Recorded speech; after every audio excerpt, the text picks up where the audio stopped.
So, the standard meditation or mindfulness practice does not really work on recent survivors of traumatic circumstances.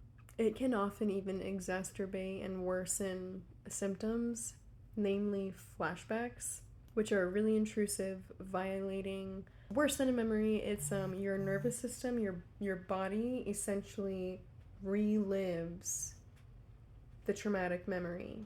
You go through the entire motions, and a lot of people even have an emotional flashback where they they literally act as though the traumatic instance is happening right now, and it can really blur the lines between reality and otherwise. That being said, the mind, and when healing from traumatic circumstances, you need to treat the mind as though it's a brain injury, because it is.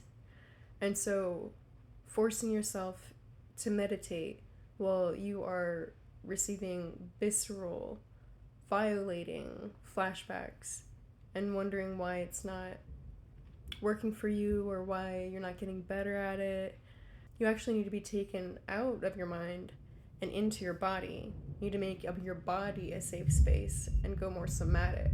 And that's why I love spell work so much, because it is working with your hands. It's basically making crafts with different things around your house: paper, spices, salt, dirt, flowers, random jars you're going to throw out. Like, you can use collage, cut up different pieces of magazine, or even print out paper to incorporate. But something that takes your focus out of your mind and back into your body or your hands and allows you to create something. That's what people who are healing from trauma need to do and focus on. Meditation is honestly for neurotypicals. I guess complex trauma or trauma in general is a different type of neurodivergence, but definitely a neurodivergence nonetheless. And low-key, high-key, actually. In my it's hard to be or feel welcome in neurodivergent spaces as someone with a background of complex trauma, because it's people can tell it's different, and so they might think like, oh, they're not autistic, but the neurotypicals will definitely think that you are autistic. Another huge thing that makes spellwork so amazing for survivors of trauma, people who are healing from trauma, is that it trains you to trust yourself again. You, just by doing simple little crafts and creating meaning out of it, out of your own brain, you foster an authentic and healthy connection with yourself, and it heals your intuition.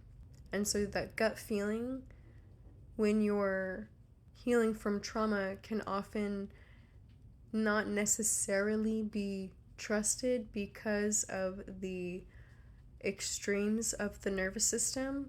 Of course, that in itself is valuable and valid, but in the present moment, it may not match up the same way it did in the past during the traumatic circumstance. It's also not just like a line and it's like, oh, one day I'm not in the traumatic circumstance, I'm fine. It is a gradual, scary realization as you come out of it, realizing the heaviness and the weight it took on your soul. So you can create fun, create joy, create playfulness, whimsy within yourself by creating different little magical trinkets